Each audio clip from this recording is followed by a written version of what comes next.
أعوذ بالله من الشيطان الرجيم.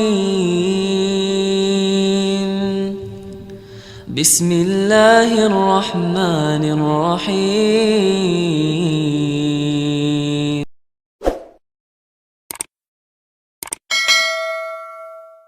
أنا أتحدى من يقول إن الشيخ محمد بن عبد الوهاب أتى بمذهب جديد. أتحداه أن يأتي بهذا المذهب ويبينه لنا. أتحدى من يقول إن الشيخ يكفر المسلمين. أتحداه أن يبين إن الشيخ قتل مسلما واحدا. أتحدى من يقول إن الشيخ يقتل المسلمين. أتحدى من يقول إن الشيخ يكفر المسلمين. أتحداه أن يأتي إن الشيخ كفر أحدا من المسلمين، وإنما يكفر عباد القبور وعباد الأضرحة والمشركين، وهؤلاء كفرهم القرآن والسنة وإجماع أهل العلم. Kalau kalian ingin menyatakan Syekh Muhammad bin Abdul Wahab itu sesat, maka buktikan apa kesesatan beliau. Antara kita dengan beliau sekarang berapa ratus tahun? 400 tahun sudah ya. Baik, sekarang beliau udah 400 tahun yang lalu. Suara beliau nggak ada. Murid-muridnya udah pada meninggal. Yang sisa apa? Karangan-karangannya, kitab-kitabnya. Banyak kita mencoba buktikan. Sampai hari ini tidak ada yang bisa membuktikan kesesatan dan keluaran beliau dari kitab beliau. Susalasa, Faidul Arba, Kashfus Syubhat, Kitab Tauhid, Nawaqidul Islam. Cerita beliau bunuh itu cerita butuh sanad, butuh bukti, butuh saksi. Buktikan di mana letak sesatnya. Gak ada yang bisa. Yang bisa mereka lakukan apa jamaah? Fitnah. Saking gak berbobot fitnahnya, mereka bilang Ibnu Taimiyah itu Wahabi katanya. Padahal Ibnu Taimiyah itu kurang lebih 600 tahun sebelum Syekh Muhammad bin Abdul Wahab yang dikatakan Wahabi. Karena udah gak berbobot, udah gak ilmiah. Kalau jenggot dikatakan Wahabi, berarti Nabi Wahabi, Nabi berjenggot. Dan beliau memerintahkan kita untuk menjadi Wahabi berarti. Celana cingkrang adalah Wahabi, 4 mazhab pun Wahabi. Mereka sepakat tentang celana cingkrang. Di dalam kita menilai seseorang, kita harus menggunakan penilaian yang adil. Penilaian yang adil. Karena segala sesuatu yang kita ucapkan, itu semuanya akan dimintai pertanggungjawaban di hadapan Allah Subhanahu wa taala kelak di yaumul qiyamah. Allah Subhanahu wa taala mengatakan dalam Al-Qur'anul Karim, "Alladzina yu'dzuna al-mu'minina wal mu'minat bighairi maktasabu faqad ihtamalu buhtanan wa ithman mubina." Dan orang-orang yang mereka menyakiti mukminin dan mukminat, menuduh mereka apa yang tidak pernah mereka lakukan, menuduh apa yang tidak pernah mereka ucapkan, maka sungguh dia akan membawa dosa yang sangat besar di sisi Allah Subhanahu wa taala. Dan Nabi sallallahu alaihi wasallam telah menyebutkan dalam hadis-hadisnya sangat banyak. Di antaranya kata Nabi sallallahu alaihi wasallam, "Innal 'abda la yatakallam bi kalimatin." Ada seorang hamba yang dia berbicara dengan sebuah kalimat, yang kalimat itu membuat Allah Subhanahu wa taala murka, dan kemudian dia digiring ke dalam nerakanya Allah Subhanahu wa taala dikarenakan satu kalimat. Dalam hadis yang lain, Rasulullah sallallahu alaihi wasallam mengatakan, barang siapa yang seseorang mengucapkan sesuatu kepada saudaranya apa yang dia pernah dia ucapkan, maka di yaumul qiyamah Allah akan minumkan dia dari darah nanahnya penghuni neraka. Iya dan billah. Ini satu sisi. Sisi yang kedua, di dalam Islam kita dilarang untuk memuji orang yang tidak pantas untuk kita puji. Kita dilarang untuk melarang membela orang yang tidak pantas untuk kita bela. Rasulullah sallallahu alaihi wasallam menyebutkan dalam hadisnya, la'anallahu awal muhditha. Allah melaknat orang-orang yang melindungi orang-orang berbuat dosa, melindungi orang-orang yang berbuat amalan-amalan baru. Ini tidak dibolehkan. Jadi kita tidak boleh mencela orang yang tidak boleh kita cela, dan sisi lain kita tidak boleh memuji orang yang tidak pantas untuk kita puji. Jadi hati-hati. Ini dua-duanya dosa. Ini dua-duanya terlarang dalam agama. Oleh karena itu, di antara cara yang paling terbaik di dalam kita menilai seseorang adalah dari ceramah-ceramah yang dia sampaikan. Ya, orang-orang yang berbicara kepada Muhammad bin Abdul Wahab hari ini, saya jamin mereka tidak ada satupun yang bertemu dengan Muhammad bin Abdul Wahab. Tidak ada satupun yang mendengar ceramahnya, karena mungkin pada waktu itu tidak ada rekaman, tidak ada video. Iya, tinggal bagi kita sekarang kita menilai pemikirannya, jalannya itu dari kitab-kitabnya. Iya, dia menulis kitab sangat banyak. Mulai dari Ushulul Tsalatsah, Qaidul Arba, Usulus Sittah, Kitabut Tauhid, Kasyfus Syubhat. Ya, dan juga dalam masalah fikih. Dan cucu-cucu beliau, ya, di antaranya Muhammad bin Qasim, muridnya cucu beliau, menyusun sebuah kitab dengan judul Ad-Dur Saniyah. Ada 17 jilid. Ada di sana kitab-kitabnya berjudul Fatwa Ulama'in Najd. Ya, inilah kitab-kitab yang bisa kita jadikan rujukan untuk menilai apakah laki-laki ini boleh kita cela ataukah boleh kita bela. Ya, kita posisikan dia. Yang pertama, dia itu bukan nabi kita ya. Nabi kita Muhammad ibnu Abdullah ibnu Abdul Muttalib sallallahu alaihi wasallam. Ini harus kita fahami bersama-sama. Selain daripada nabi kita, Nabi Muhammad sallallahu alaihi wasallam, ucapannya bisa diambil dan ucapannya bisa ditolak. Sebagaimana kata Imam Malik rahimahullah, al-qaul yuqbal wa yurad la sahibu hadal qubur. Ucapan seseorang itu bisa diambil dan bisa ditolak kecuali pemilik kubur ini. Kalau seandainya Imam Malik berbicara di zaman tabi'in, boleh kita mengambil ucapan siapapun kecuali ucapan Nabi sallallahu alaihi wasallam, apalagi ucapannya siapa? Muhammad bin Abdul Wahab. Dia bukan siapa-siapa kita, bukan nabi kita. Ya, cuman yang ingin kita bahas, boleh nggak dia kita cela atau boleh nggak kita memuji? Kan itu jadi masalah.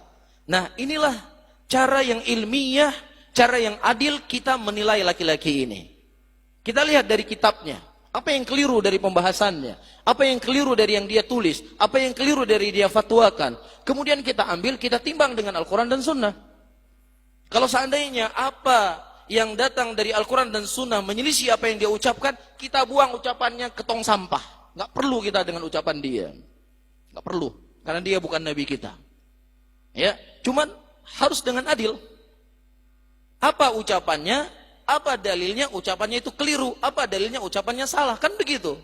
Tapi kalau seandainya cuman sekedar dia salah, dia nggak betul, dia begini, dia begitu, kata Syekhul Islam, kalau seandainya membantah hanya cuman sekedar cacian, makian, atau sekedar membentuk opini, siapapun itu bisa melakukannya. Kita pergi ke rumah sakit jiwa, hai orang pungokah, kah pungosit, kan itu. Kalau cuma sekedar bantah kan, siapapun bisa membantah. Anak kecil, bandel kali kamu juga bandel. Semua bisa. Tetapi bagaimana seseorang itu membantah dengan bantahan ilmiah? Ini keliru, dalilnya ini keliru, dalilnya ini keliru, dalilnya ini. Demikian. Iya, demikian thariqah ilmiah di dalam kita menyikapi seseorang. Ya, saya yakin para hadirin yang hadir di sini sudah sempat kuliah. Bagaimana anak-anak mahasiswa menilai sebuah permasalahan? Dengan pijakan, dengan data, dengan dalil. Iya, kan begitu kan? Nah, di antara hal-hal yang tersebar di tengah-tengah muslimin, laki-laki ini dia suka ya, atau dia telah menghancurkan makam-makam para wali. Makam para wali itu ditebang, dihancurkan, diratakan dengan tanah. Nah, pertama harus kita selidiki, benar nggak sejarahnya? Dari buku-buku yang tertulis, dari sejarah-sejarah yang bersanad yang bisa dipertanggungjawabkan, ternyata memang benar. Dia menghancurkan makam-makam keramat atau makam-makam para wali, diratakan dengan tanah. Betul, sejarahnya demikian. Nah, sekarang thariqah yang kedua. Perbuatannya ini salah atau benar? Bukan salah benarnya menurut kita, atau menurut fulan, atau menurut siapa saja yang ingin menjatuhkannya, tetapi pegangannya adalah Al-Quran dan sunnatir Rasul sallallahu alaihi wasallam. Di antara dalil, ya, kita di sini para hadirin bukan sedang ingin membela beliau ini mati-matian, tapi ini membab ucapan Nabi sallallahu alaihi wasallam, unsur akhaka zaliman aw madluman. Tolonglah saudaramu yang terdolimi dan yang mendolimi.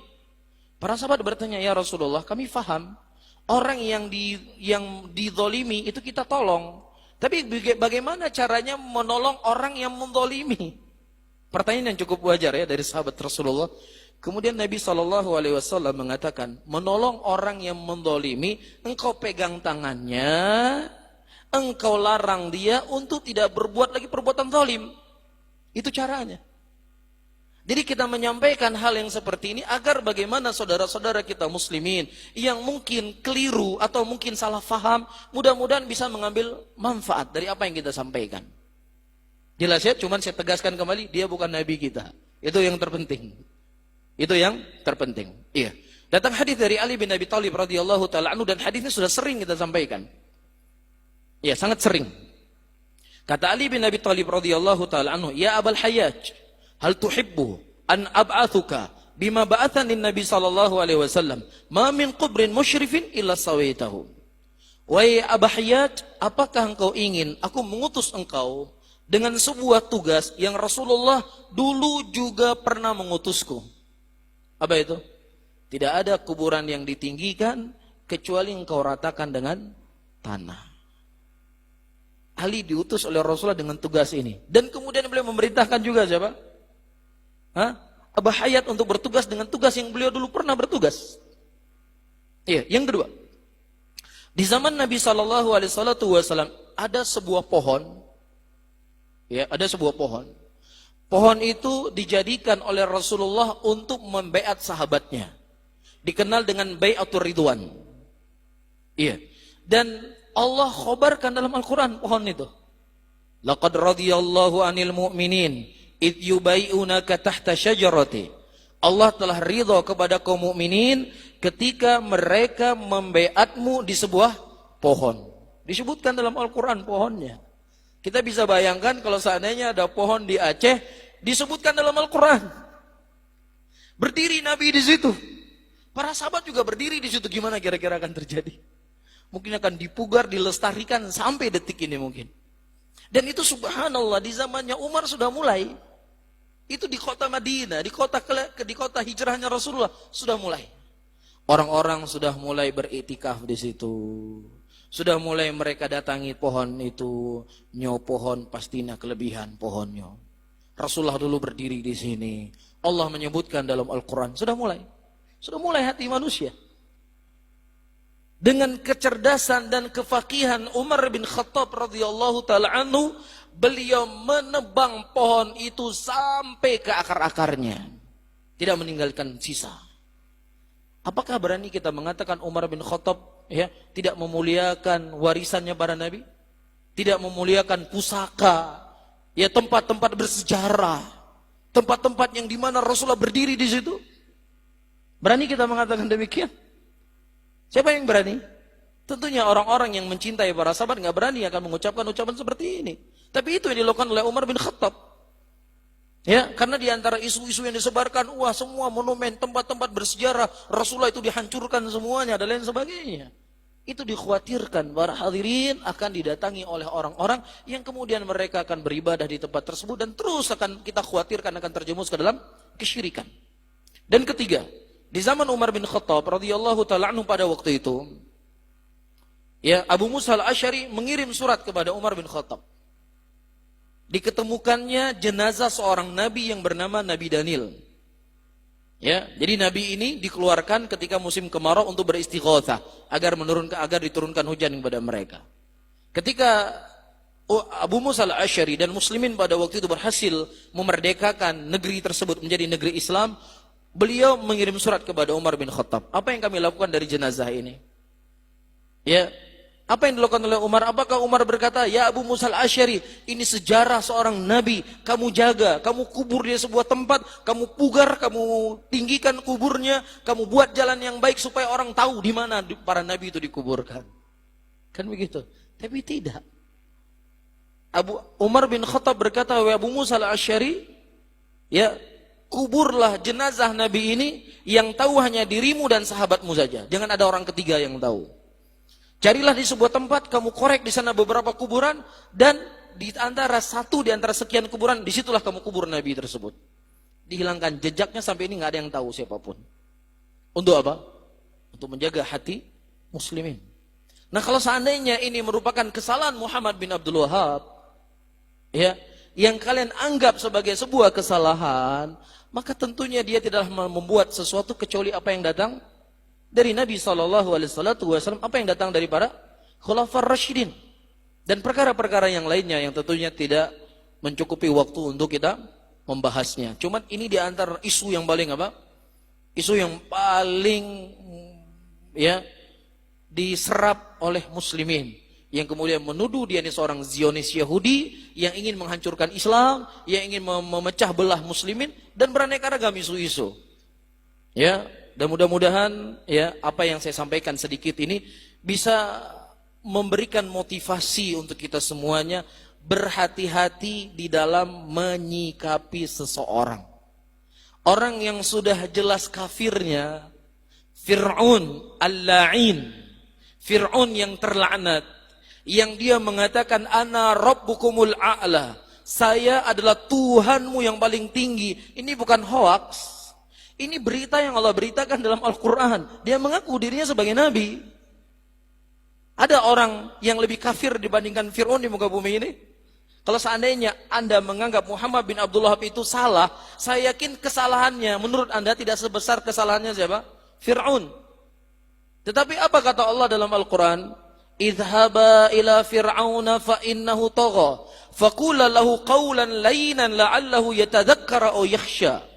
Wahai Musa dan Harun, pergilah engkau ke tempat Fir'aun karena sesungguhnya dia sudah melampaui batas. Dan ucapkanlah kepada Fir'aun ucapan yang baik, ucapan yang lembut, ucapan yang sopan, agar mudah-mudahan si Fir'aun ini bisa bertobat. Begini kata Allah dalam Al-Quran kepada Fir'aun. Ya, agar Musa menyampaikan sesuatu dengan baik, dengan lembut. Yang kesalahan Fir'aun itu nggak ada satupun di muka bumi ini orang yang sesatnya seperti sesat Fir'aun.